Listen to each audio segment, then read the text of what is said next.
Assalamualaikum warahmatullahi wabarakatuh. Oke, ketemu lagi dengan Bapak di kelas biologi. Kemarin kalian sudah membahas tentang glikolisis dan juga dekarboksilasi oksidatif. Nah, kemarin kalian sudah belajar tentang ini, dari glukosa dirubah menjadi asam pirufat yang merupakan hasil dari glikolisis, kemudian masuk ke dekarboksilasi oksidatif. Begitu asam pirufat ini masuk ke dalam mitokondria. Nah, dirubah produk akhirnya yaitu asetil CoA. Nah, asetil CoA ini akan kita gunakan di tahapan berikutnya, yaitu siklus Krebs. Oke, next. Nah, inilah siklus Krebs. Jadi mulai dari asetilkolin. Nah, namanya juga siklus. Berarti nanti ada serangkaian tahapan yang berputar kembali ke tahap awal, begitu. Nah, mulai dari asetil CoA yang biru ini. Nah, biru ini dua lingkaran ini adalah jumlah atom C-nya. Jadi asetil CoA punya 2 atom C. Kemudian nanti akan berikatan dengan oksaloasetat yang punya 4 atom C. Nah, di siklus Krebs ini kalian tidak perlu memahami tentang enzim-enzimnya terlalu banyak. Jadi mending langsung ke substrat, kemudian produk serta hasilnya. Sama aja ya. Oke, jadi di sini asetil CoA dengan 2 atom C bertemu dengan oksaloasetat yang punya 4 atom C, jadilah dia sitrat. Nah, sitrat ini tidak bisa masuk ke tahapan berikutnya, jadi dirubah dulu menjadi isomernya, yaitu isositrat.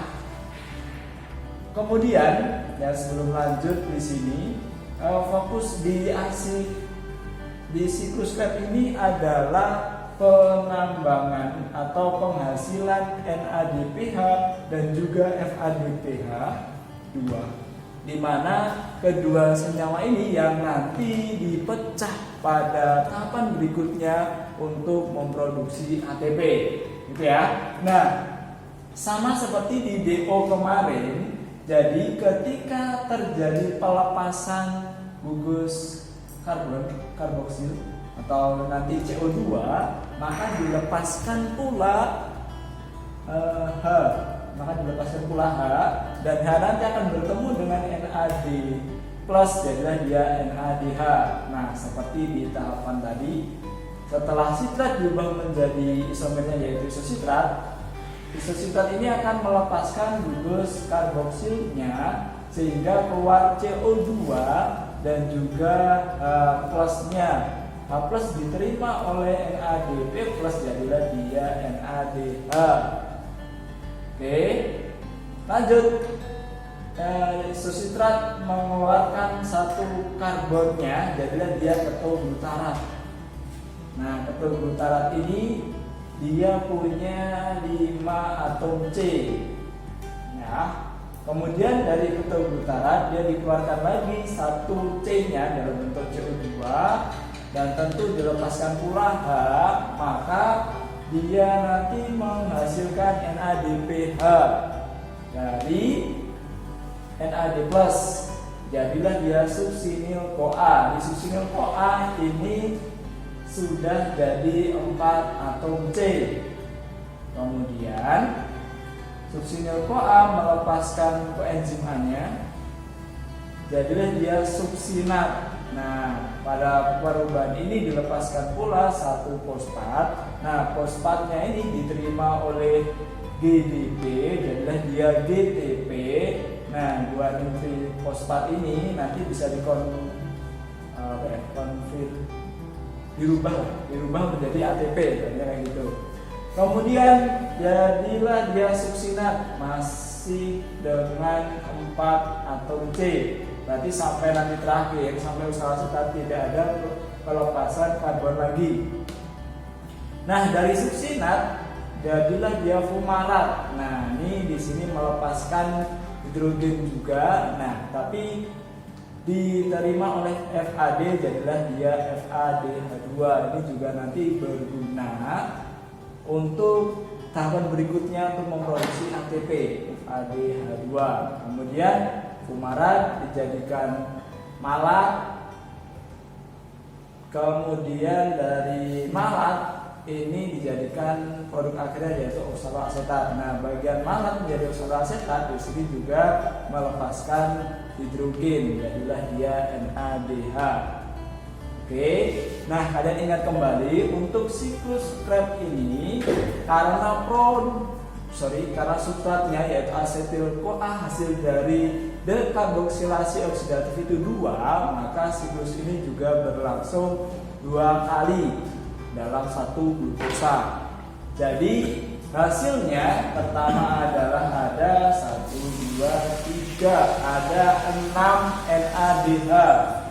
Ya, 1, 2, 3 NADH dikalikan 2. Kemudian ada 2 ATP juga di bagian sini. GTP ini bisa dirubah menjadi ATP. Kemudian FADH ini berarti dihitung 2 juga, berarti dihasilkan 6 NADH dan juga 2 ATP dan 2 FADH2 seperti itu. Baik, untuk siklus Krebs ini apakah sudah paham? Apakah mumet? Nah, Bapak punya cara mudah kalau lebih fun untuk menghafalkan siklus Krebs ini. Nah, caranya kita lakukan saja. Nah, lagunya pakai lagunya Elo yang selamat tinggal kasih sampai kita jumpa lagi gitu. Nah, kita ambil intinya aja seperti asetil CoA, kemudian sitrat, habis itu hidrositrat, dan hasilnya berupa NADH dan lain sebagainya sampai nanti oksaloasetat. Ya, oke, kita mulai.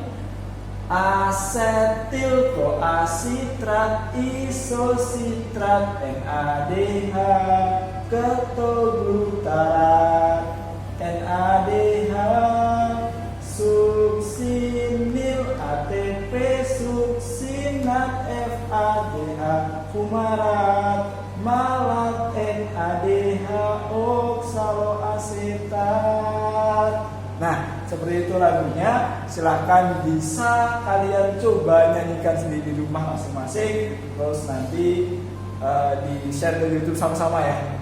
Nah, bisa juga kalian punya cara yang lebih mudah lagi dihafal atau pakai lagu lain, lagunya BTS, lagunya siapapun boleh. Nah, yang penting kontennya kalian masuk, kalian pahami. Nah, itu saja untuk cara mudah menghafal siklus Krebs.